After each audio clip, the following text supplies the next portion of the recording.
नीतीश कुमार छोड़ चले बिहार। जी हाँ दोस्तों, नीतीश कुमार राज्यसभा में जा रहे हैं। यह बात चर्चा का विषय पूरे भारतवर्ष में बनी हुई है।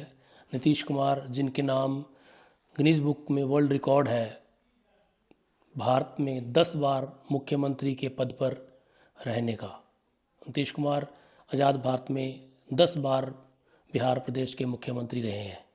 1 मार्च 1951 को जन्म के पश्चात नीतीश कुमार ने 1972 में जो है बिहार इंजीनियरिंग कॉलेज से ग्रेजुएशन की डिग्री पास की इलेक्ट्रिकल में, और वो विद्युत विभाग में कर्मचारी भी रहे, लेकिन वहाँ उनका मन नहीं लगा। तो उसके पश्चात वो राजनीति में आए। जयप्रकाश आंदोलन से नीतीश कुमार, लालू प्रसाद यादव और रामविलास पासवान जैसे कद्दावर नेता जो है उस आंदोलन की पौध रहे, वहाँ की प्रोडक्शन रहे।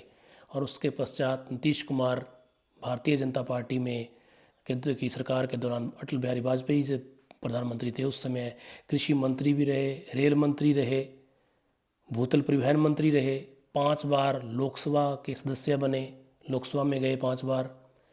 इसके साथ साथ 2004-05 से लेकर के लगातार 20 वर्ष जो है बिहार के मुख्यमंत्री नीतीश कुमार रहे हैं।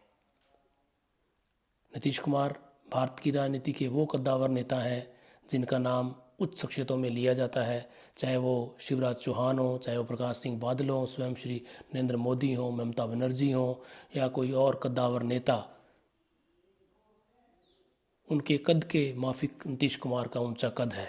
लेकिन नीतीश कुमार अचानक ऐसा क्या उनका हृदय परिवर्तन हुआ जो उन्होंने ट्वीट करके ये जानकारी दी कि अब वह राज्यसभा जाना चाहते हैं। उन्होंने कहा कि मेरी मनोइच्छा थी कि मैं राज्यसभा में जाऊं और उस सदन में जा कर के मैं बिहार की जो है बात रखूं, जो बिहार के मुद्दे हैं, जो ऐसी मांगे हैं जो मुख्यमंत्री रहते वो पूरी नहीं कर पाए, वो क्या राज्यसभा में जाने के पश्चात पूरी कर पाएंगे। मुख्यमंत्री स्वयं राज्यसभा में मेंबर भेजते हैं, लेकिन एक मुख्यमंत्री स्वयं अपनी कुर्सी छोड़ के राज्यसभा जा रहा है। ये अपने आप में सोचने का विषय है, जिस पे विपक्ष भी जो है टिप्पणी कर रहा है, विपक्ष भी जो सवाल उठा रहा है, और विपक्ष भी जो बीजेपी को भी कटघरे में खड़ा कर रहा है कि यह पटकथा तो चुनाव से पहले लिखी जा चुकी थी कि अब की बार नीतीश छोड़ देंगे बिहार। क्या नीतीश कुमार के बाद उनके बेटे प्रशांत कुमार को डिप्टी चीफ मिनिस्टर बनाया जाएगा? ये भी सोचने का विषय है। और नीतीश कुमार ने यह निर्णय स्वेच्छा से लिया है या कोई उनकी मजबूरी है, या उन्हें कोई ब्लैकमेल किया जा रहा है, या विपक्ष का कहना है। और विपक्ष इस बात पे अड़िग है कि कोई ना कोई ऐसी अंदरूनी बात है जिसको आधार बना करके बीजेपी ने नीतीश कुमार को मुख्यमंत्री के पद से हटाया है। अब आने वाले समय में देखने को यह रोचक होगा कि क्या नीतीश कुमार राज्यसभा के मेंबर बने रहेंगे, या फिर से वो कोई पलटी ऐसी मारेंगे जो हर बार वो ऐसे कामों के लिए जाने जाते हैं। 5 बार उन्होंने दल बदल करके अपनी सरकार बनाई है और हमेशा वो मुख्यमंत्री के पद पर बने रहे हैं। कभी वो एनडीए के साथ गए, कभी वो यूपीए के साथ गए, कभी वो महागठबंधन में रहे, कभी भी उन्होंने लालू प्रसाद यादव के साथ मिल करके सरकार बनाई जिसमें Tejashwi Yadav deputy chief minister रहे, लेकिन फिर पुनः वो अपनी सरकार उन्होंने गिरा दी और पुनः वो मुख्यमंत्री बन गए। तो वर्तमान समय में एनडीए में नीतीश कुमार बने हुए हैं और उनका प्रदर्शन लोकसभा के चुनावों में भी ठीक ठाक रहा है। और भारतीय जनता पार्टी को भी जेडीयू की जो इस समय बहुत कहीं ज़रूरत है, क्योंकि भारतीय जनता पार्टी वर्तमान में लोकसभा में गठबंधन की सरकार चला रही है, केंद्र में गठबंधन की सरकार चला रही है।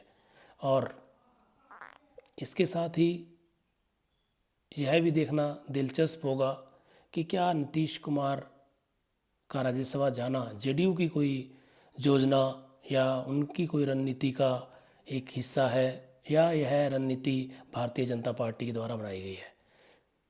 बिहार में अगला मुख्यमंत्री कौन होगा, किसकी लॉटरी लगेगी, यह भी सोचने का विषय है। लॉटरी इसलिए कि भारतीय जनता पार्टी खासकर जो है 2014 के बाद जिस किसी भी राज्य में उनकी सरकार बनी है, वहाँ एक ऐसा चेहरा सामने लेकर के आई है जो मीडिया से कोसों दूर होता है, जो सोशल मीडिया से कोसों दूर होता है, जिसके नाम पे कोई चर्चा ही नहीं होती। हो सकता है कि क्या पता वो पहली बार का ही विधायक हो सकता है वो विधायक ही ना बने, लेकिन मुख्यमंत्री की पद की शपथ लेकर के बाद में विधायक बने, क्योंकि बीजेपी का शीर्ष नेतृत्व यह चाहता है कि जो भी मुख्यमंत्री किसी भी राज्य का होगा उसका कद इतना ऊंचा न हो जो कि केंद्र के शीर्ष नेतृत्व को ओझिल कर दे।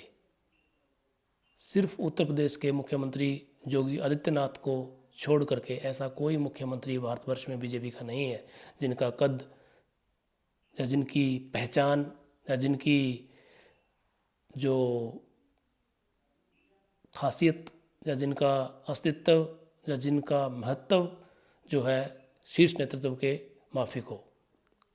क्योंकि ऐसे बीजेपी ने मुख्यमंत्री चुने हैं, चाहे वो राजस्थान से भजन लाल जिनका कि नाम भी नहीं सुना था, चाहे वो हेमंत बिस्वा कांग्रेस छोड़ के गए और मुख्यमंत्री बीजेपी की तरफ से वो बने हैं, चाहे आप मध्य प्रदेश का उदाहरण ले लीजिए, शिवराज चौहान के नाम पे इलेक्शन हुआ, मीडिया में चेहरा शिवराज चौहान का था लेकिन वहाँ मुख्यमंत्री कोई और ही बन करके निकल के सामने आए हैं।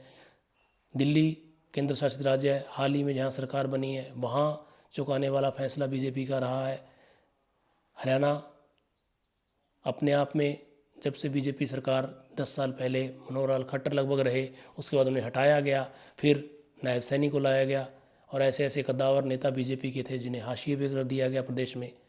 तो अब बिहार की जो सत्ता है या सत्ता की चाबी है वो किसके हाथ लगेगी, ये लॉटरी किसकी लगेगी, ये देखने वाली बात है। क्या मुख्यमंत्री के चुन लेने के पश्चात प्रशांत कुमार नीतीश कुमार के जो बेटे हैं उन्हें कोई जिम्मेदारी सौंपी जाएगी, उन्हें डिप्टी चीफ मिनिस्टर बनाया जाएगा, ये भी देखने की बात है। लेकिन हाल फिलहाल यह मुद्दा गरमाया हुआ है कि आखिर नीतीश कुमार क्यों छोड़ चले बिहार, क्यों वह एक ऐसे सदन में जाना चाहते हैं। यहाँ मुख्यतः वो व्यक्तित्व होते हैं ज़्यादातर जो चुनाव नहीं लड़ते हैं, जो लोकसभा के चुनाव हार जाते हैं, उन्हें राज्यसभा में भेजा जाता है क्योंकि राज्यसभा में विधानसभा के जो सदस्य हैं वो चुन करके मेंबर अपना एक भेजते हैं। तो ज़्यादातर नेता वर्तमान समय में राज्यसभा में वही हैं जो या तो लोकसभा हार गए हैं या किसी और कॉरपोरेट से जुड़े हुए हैं, कोई शख्सियत है बॉलीवुड से जुड़े हुए हैं या किसी अन्य खेल इत्यादि से जुड़े हुए व्यक्तित्व हैं जो राज्यसभा में भी हैं। तो नीतीश कुमार वहाँ क्यों जाना चाहते हैं, नीतीश कुमार बिहार क्यों छोड़ना चाहते हैं, आने वाले समय में हम इस पर पुनः चर्चा करेंगे। आज के लिए इतना ही।